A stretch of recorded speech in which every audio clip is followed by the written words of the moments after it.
And the way you're describing it's exactly right, that we are inflicting cruelty to animals which does not need to happen. And the level of cruelty is unimaginable. I don't know if this is apocryphal, but how does pâté de foie gras made?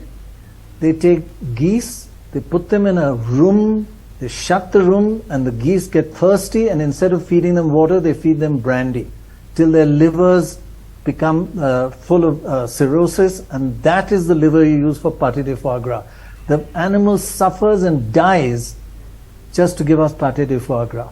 It's that cruelty, that how do we live with ourselves as human beings when we are so cruel? And that's a bit of an extreme example, but what we do to dogs, stray dogs every day. Sandeep, thank you also for joining us. It's really amazing that you're taking this initiative with the India Animal Fund.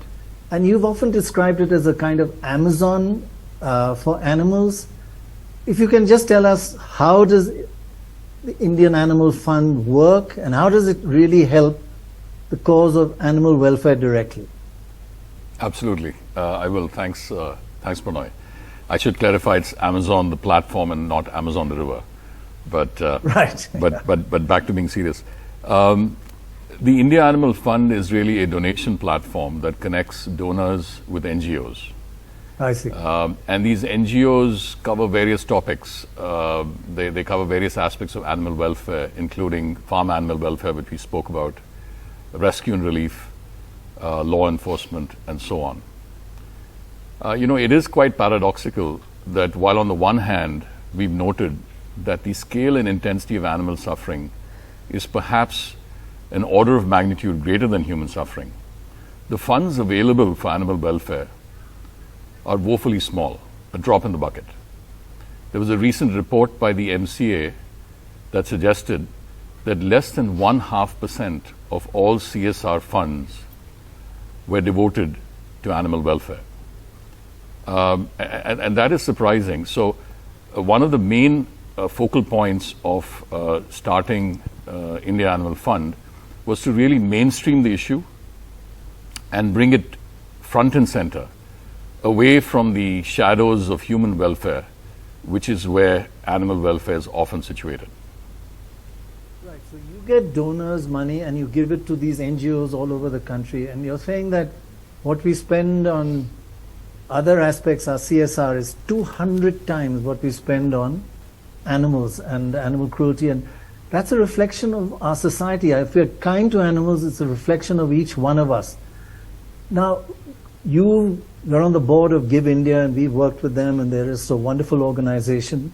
They're also a donation platform, another Amazon for other issues, not particularly animal. You're focusing on animal cruelty. But any learnings from that you are bringing to this platform? No, indeed, there are many, Pranay. I would go so far as to say that Give India itself has been an inspiration yes. For the India Animal Fund. As you know, Give India is the largest donation platform, and I've seen firsthand the value that a donation platform can have to amplify effective giving.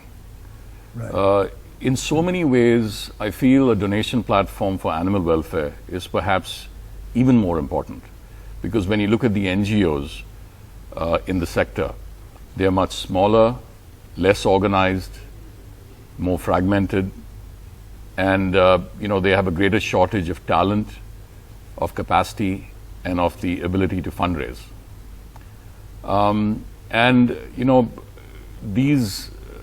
These NGOs need the support that we can bring. I also want to add that in addition to connecting donors with our partner NGOs, we also select projects based on neglectedness, on impact, and on tractability for our donors, and then monitor them to ensure that the funds are efficiently and effectively used. I'd invite all the viewers today to take a look at our website.